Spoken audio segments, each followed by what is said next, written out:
شاہ تار پر ہر آن رحمت کی نظر رکھنا، کرے دن رات یہ سنت کی خدمت یا رسول اللہ۔ الحمدللہ رب العالمین والصلاة والسلام على سید المرسلین، اما بعد فاعوذ باللہ من الشیطان الرجیم، بسم اللہ الرحمن الرحیم۔ الصلاة والسلام علیک یا رسول اللہ وعلى آلک واصحابک یا حبیب اللہ، الصلاة والسلام علیک یا نبی اللہ وعلى آلک واصحابک یا نور اللہ۔ میٹھے میٹھے اسلامی بھائیوں اور اسلامی بہنوں، الحمدللہ عز وجل خالق کائنات جل جلالہ کی زمین پر عشق رسول صلی اللہ تعالی علیہ وآلہ وسلم کا مدنی جام تقسیم کرنے والے ایسے مرد کامل اب بھی موجود ہیں جو فیشن کی آفت میں گرفتار لوگوں کو پیارے مصطفیٰ صلی اللہ تعالی علیہ وآلہ وسلم کی سنت کریمہ کا اسیر بنانے کے خواہاں ہیں۔ یہ اللہ عز و جل کا خاص کرم ہے کہ اس نے ہمیں اس پرفتن دور میں تبلیغ قرآن و سنت کی عالمگیر غیر سیاسی تحریک دعوت اسلامی کا مدنی ماحول اور شیخ طریقت امیر اہل سنت ابو بلال حضرت علامہ مولانا محمد الیاس عطار قادری رضوی دامت برکاتہم العالیہ جیسے ولی کامل کی صحبت باثر سے نوازا۔ یقیناً امیر اہل سنت دامت برکاتہم العالیہ ان عظیم ہستیوں میں سے ایک ہیں جن کی مخلصانہ جد و جہد کی برکت سے ہزاروں نہیں بلکہ لاکھوں مسلمان بالخصوص نوجوان برائیوں سے تائب ہو کے نیکیوں کی راہ پر گامزن ہو چکے ہیں۔ الحمدللہ عز و جل بلا مبالغہ امیر اہل سنت دامت برکاتہم العالیہ نے اپنے سنتوں پر بیانات کے ذریعے لاکھوں مسلمانوں کے دلوں میں مدنی انقلاب برپا کر دیا۔ لہذا تمام اسلامی بھائی اور اسلامی بہنیں اس بیان کو توجہ کے ساتھ سماعت فرمائیں۔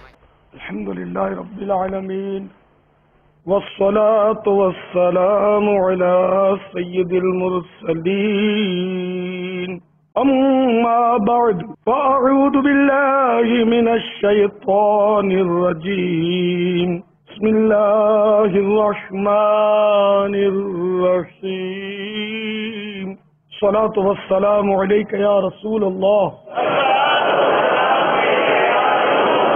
وعلى آلك واصحابك يا حبيب الله، الصلاة والسلام عليك يا نبي الله وعلى آلك واصحابك يا نور الله۔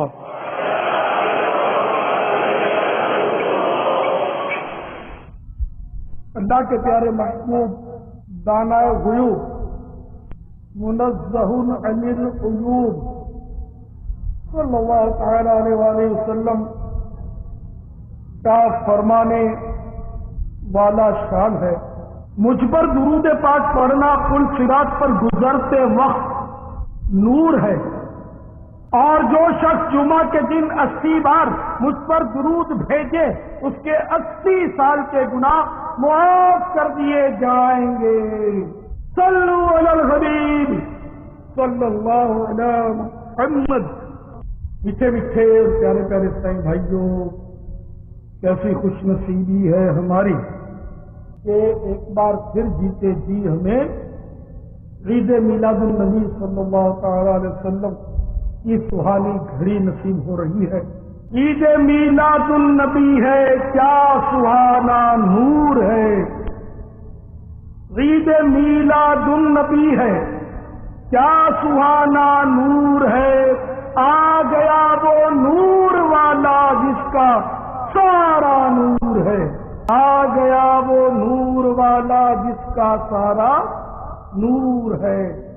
صلو علی الحبیب صلی اللہ علی محمد۔ غزوہ خندق کے موقع پر خندق کھودی جا رہی تھی، خندق میں نے کھائی کھودی جا رہی تھی۔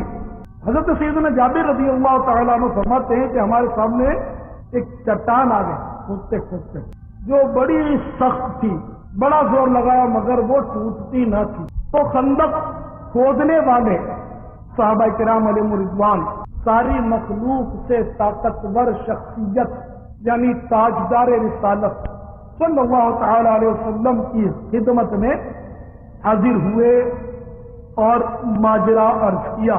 تو نبیوں کے سرور، مدینے کے تاجور اور ساری کائنات میں سب سے طاقتور یعنی محبوب رب اکبر صلی اللہ تعالی علیہ وسلم نے ارشاد فرمایا میں آتا ہوں۔ چنانچہ سرکار صلی اللہ تعالی علیہ وسلم اٹھے اور تشریف لائے۔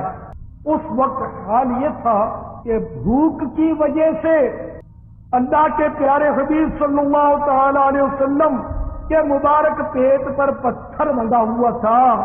حضرت جابر رضی اللہ تعالیٰ عنہ فرماتے ہیں کہ 3 دن سے ہم نے کوئی چیز چکھی تک نہیں، 3 دن کا فاقہ، پیٹ پر پتھر بندھا ہوا۔ اس حالت میں اللہ کے پیارے حبیب صلی اللہ تعالی علیہ وآلہ وسلم نے پھاوڑا یا ہتھوڑا جو بھی توڑنے کا ہتھیار تھا وہ اٹھایا اور اس چٹان پر مارا تو وہ چٹان ریت کی طرح بہہ گئے، یعنی ریزہ ریزہ ہو کر بکھر گئے۔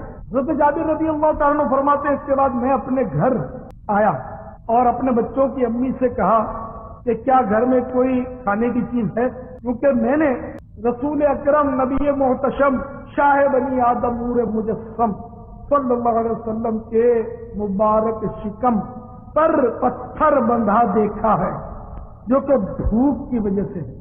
یہ سن کر اس صحابیہ رضی اللہ تعالیٰ عنہ نے ایک دائرہ نکالا جس میں 1 ساغ پیمانہ ہے، 1 ساغ جو تھے، اور ہمارے یہاں ایک پلی ہوئی بکری تھی۔ میں نے اس بکری کو ذبح کیا اور بچوں کی امی نے جو پیس کر آٹا بنایا، پھر ہم نے بکری کا گوشت بنا کر ہنڈیا میں ڈالا اور میں دربار رسالت میں حاضر ہو گیا اور آہستہ سے سرکار صلی اللہ علیہ وسلم کے مبارک کان میں عرض کیا یا رسول اللہ صلی اللہ علیہ وسلم، ہم نے بکری ذبح کی ہے اور 1 ساغ جو پیس کر آٹا بنایا ہے، لہذا سرکار صلی اللہ علیہ وسلم چند احباب کو ساتھ لے کر ہمارے غریب خانے پر تشریف لے۔ یہ سن کر نبیوں کے سرور، مدینے کے تاجور صلی اللہ تعالی علیہ وآلہ وسلم نے اعلان فرما دیا اے خندق والو، جابر نے دعوت پکائی ہے، سب چلو۔ اور اس اعلان کے بعد مجھ سے فرمایا اے جابر جب تک میں نہ آؤں نہ تو ہنڈیا کو چولہے سے اتارو اور نہ ہی ابھی روٹیاں پکانا شروع کرو۔ جب جانے جہان، سلطان کون و مکان، رحمت عالمیان، محبوب رحمان جل جلالہ صلی اللہ تعالی علیہ وآلہ وسلم تشریف لائے تو میری بیوی جابر رضی اللہ عنہ فرماتے ہیں کہ میری زوجہ نے وہ آٹا گندھا ہوا حاضر کر دیا۔ سرکار صلی اللہ تعالی علیہ وآلہ وسلم نے اس میں اپنا لعاب دہن یعنی مبارک تھوک ڈالا اور برکت کی دعا کی، پھر ہنڈیا کے پاس تشریف لائے، اس میں بھی لعاب دہن ڈالا اور برکت کی دعا کی، پھر میرے بچوں کی امی سے فرمایا ہنڈیا کو چولہے پہ رہنے دو اور وہیں سے سالن نکال نکال کر کھلاتے جاؤ۔ چنانچہ ایسا ہی کیا گیا۔ 1000 صحابہ کرام علیہ رضوان مدعو تھے، وہاں موجود تھے دعوت میں، تو نکال نکال کر سب کو کھلاتے رہے کھلاتے رہے کھلاتے رہے، سب کھا کر چلے گئے اور ہماری ہنڈیا اسی طرح جوش مار رہی تھی اور آٹا ابھی پک رہا تھا، یعنی روٹیاں پکائی جا رہی تھی اور وہ اتنا ہی تھا جتنا کہ پکانے سے پہلے تھا، تو نہ آٹا کم ہوا نہ سالن میں سے کوئی بوٹی کم ہوئی۔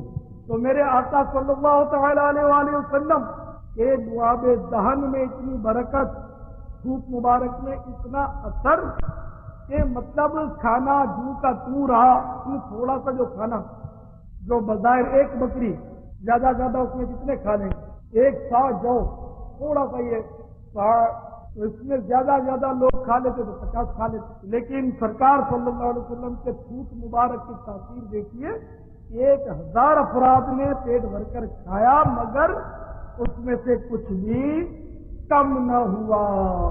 صلو علی الحبیب صلی اللہ علیہ محمد۔ تو میرے پیارے پیارے میٹھے میٹھے آقا صلی اللہ تعالی علیہ وسلم کے فضائل و کمالات کے کیا کہنے، طاقت کتنی تھی آپ میں کہ جو چٹان صحابہ کرام علیہ رضوان مل کر نہیں توڑ سکتے تھے میرے آقا صلی اللہ علیہ وسلم نے جب ایک غار اس پر کیا تو وہ ریزہ ریزہ ہو گئی، ریت کی طرح، مطلب یعنی کہ بہہ گئی۔ ریت کے ڈھیر کو جس طرح مطلب آپ نے کبھی دھکا دیا ہوگا یا پاؤں رکھا ہوگا تو کس طرح وہ بہ جاتی ہے، پھیل جاتی ہے، اس طرح مطلب وہ چٹان جو تھی وہ چورا چورا ہو گیا۔ تو میرے پیارے آقا صلی اللہ علیہ وسلم وہ طاقتور تھے اور وہ تھی آپ صاحب قوت تھے۔ چنانچہ حضرت سیدنا ابو ذر غفاری رضی اللہ تعالی عنہ نے فرمایا، میں نے ایک دن تاجدار رسالت صلی اللہ تعالی علیہ وآلہ وسلم سے عرض کیا، یا رسول اللہ عز وجل و صلی اللہ تعالی علیہ وسلم، یہ تو ارشاد فرمائیے کہ آپ کو کب اور کیسے یقین ہوا کہ میں اللہ تعالیٰ کا نبی ہوں؟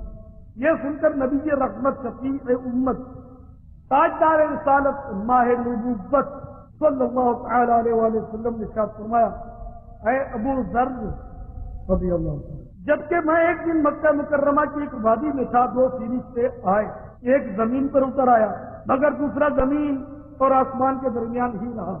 ان میں سے ایک بولا، کیا ہمارے آقا یہی ہیں؟ دوسرے نے کہا ہاں ہاں یہی ہیں۔ اوپر والا فرشتہ بولا، ذرا اپنے آقا کا ایک مرد کے ساتھ وزن تو کرو۔ فرشتے نے جب ایک مرد کے ساتھ وزن کیا تو میں وزنی نکلا۔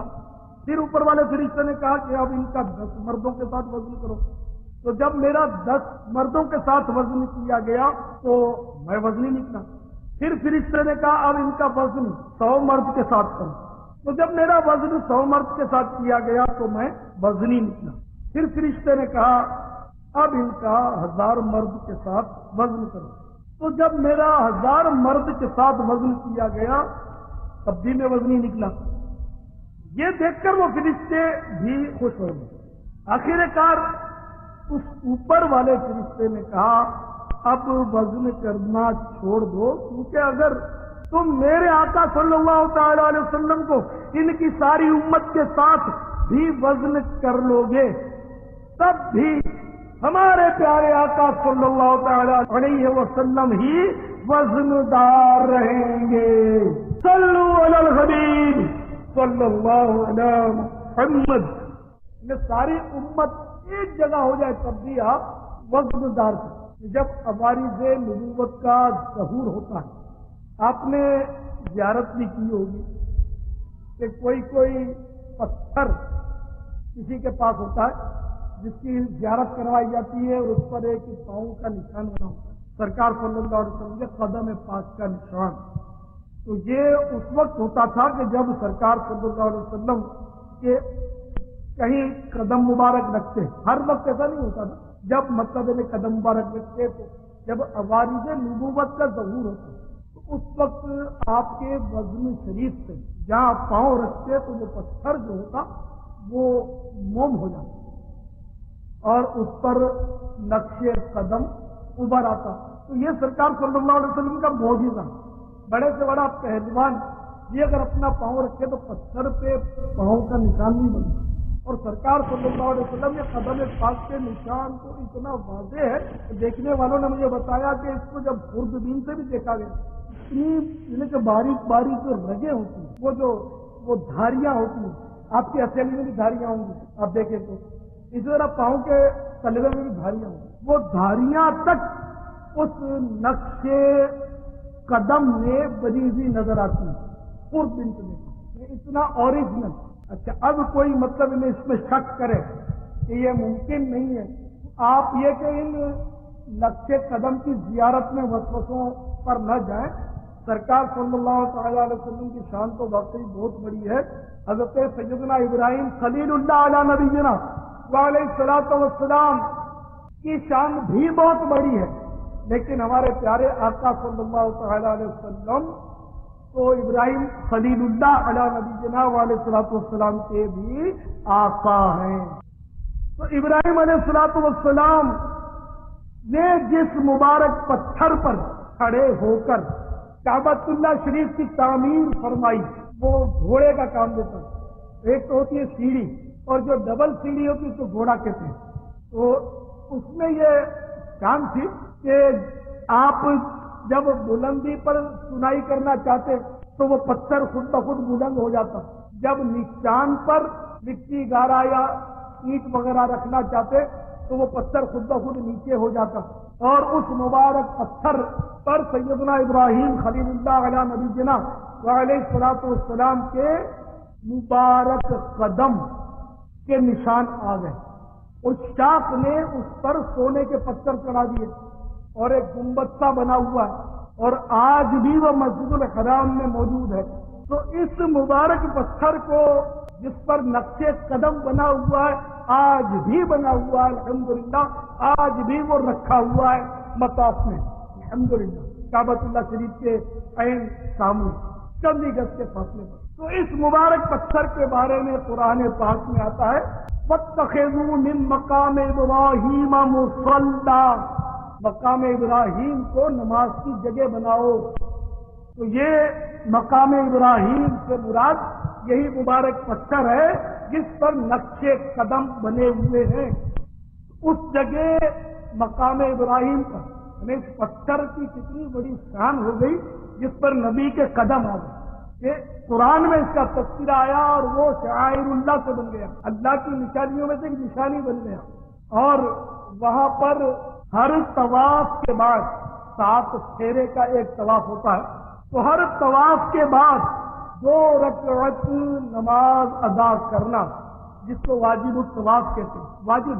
ہاں اوقات مکروہ میں وہ نہیں پڑھی جائیں گی، اور اگر مقام ابراہیم پر جگہ نہ ملے تو پوری مسجد الحرام میں کہیں بھی پڑھ سکتے ہیں، اور مسجد الحرام شریف کے باہر نہیں پڑھ سکتے۔ زندگی میں جب بھی پڑھیں وہ قضا نہیں، مگر پڑھنی مسجد الحرام میں ہر طواف کے بعد، ورنہ گناہ گار کر کے واجب کا مرتکب ہوگا۔